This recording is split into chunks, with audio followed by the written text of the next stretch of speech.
Jika kita berbicara tentang perlawanan, maka tidak bisa jauh dari nama Che Guevara. Bagaimana namanya bisa menjadi simbol dari perlawanan? Untuk menjawab pertanyaan tersebut, kita perlu tahu bagaimana perjalanan hidup dari Che Guevara.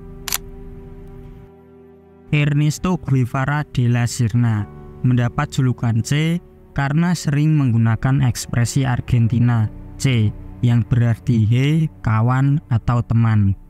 Julukan ini diberikan oleh Antonio Nico Lopez ketika pengasingan politik Kuba saat Ernesto bertemu dengan calon istrinya Hilda Gadea. Che adalah bentuk bahasa gaul yang umum digunakan di Argentina dan Uruguay. Kata ini juga digunakan di Bolivia, Paraguay, Rio Grande do Sul, Brasil, dan Valencia, Spanyol. Ernesto Guevara de la Serna lahir 14 Juni 1928 di Rosario, Argentina. Ia berasal dari keluarga kelas menengah yang liberal. Ketika umurnya baru menginjak 2 tahun, Che diserang penyakit asma. Karena serangan penyakit itulah keluarga Guevara banyak berpindah tempat. Sampai akhirnya Guevara menetap di Alta Gracia, Cordoba, Argentina. Penyakitnya tersebut membuat Guevara juga telat masuk sekolah. Sebagai gantinya, ibunya mengajari Guevara di rumah. Guevara baru masuk sekolah di tahun 1937 dan langsung kelas 2 di Jose de San Martin School. Namun kendati menderita asma akut, Guevara kecil tetap suka berenang dan bermain rugby. Sejak kecil, ia sudah menunjukkan minat besar pada buku, terutama buku yang membahas tentang filsafat, politik, dan sastra. Ibunda Guevara, Celia de la Serna, sangat berpengaruh dalam kehidupan Guevara, termasuk membentuk karakter dan pemikiran politiknya. Celia sangat politis dan berpikiran maju.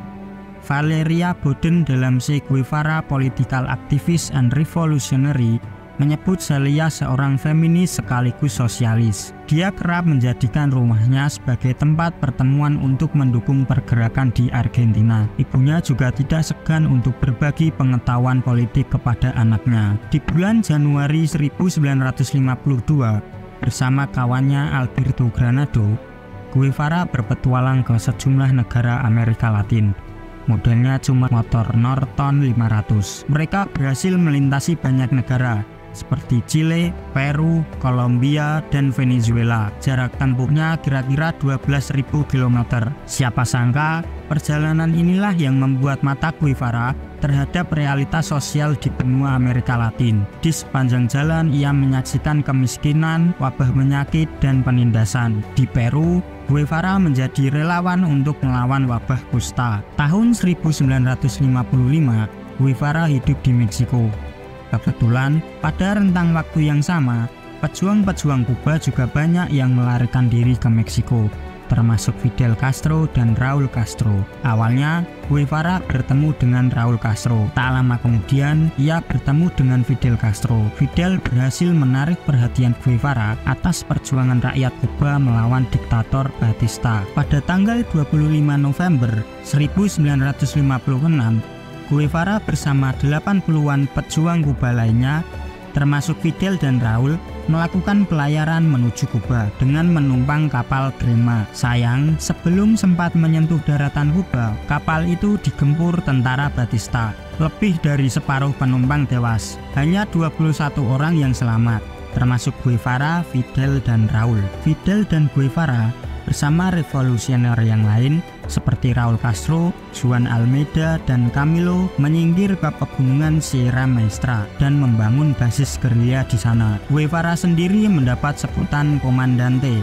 setelah berhasil memenangkan pertemuan di Santa Clara di bulan Desember 1958. Setelah kemenangan revolusi Kuba, Guevara menempati sejumlah jabatan penting di pemerintahan, mulai dari Gubernur Bank Nasional, Kepala Departemen Industrialisasi di Institut Nasional Reforma Agraria, hingga Menteri Perindustrian. Semasa menjadi Menteri Perindustrian, Guevara melahirkan sistem manajemen ekonomi khas Kuba atau sistem pembiayaan beranggaran yang hampir mirip dengan sistem manajemen ekonomi Uni Soviet yang disebut Auto Financing System. SFP adalah model manajemen sosialis yang pelan-pelan akan menghilangkan transaksi berbentuk uang antar perusahaan. Guevara berupaya menerapkan pemikiran ekonomi politik Marx dalam pendekatan ekonominya. Dia juga berulang kali menekan arti penting pendidikan dan pengembangan teknologi guna mendorong maju perkembangan sosialisme. Guevara mensponsori berdirinya lembaga penelitian untuk pengembangan bioteknologi,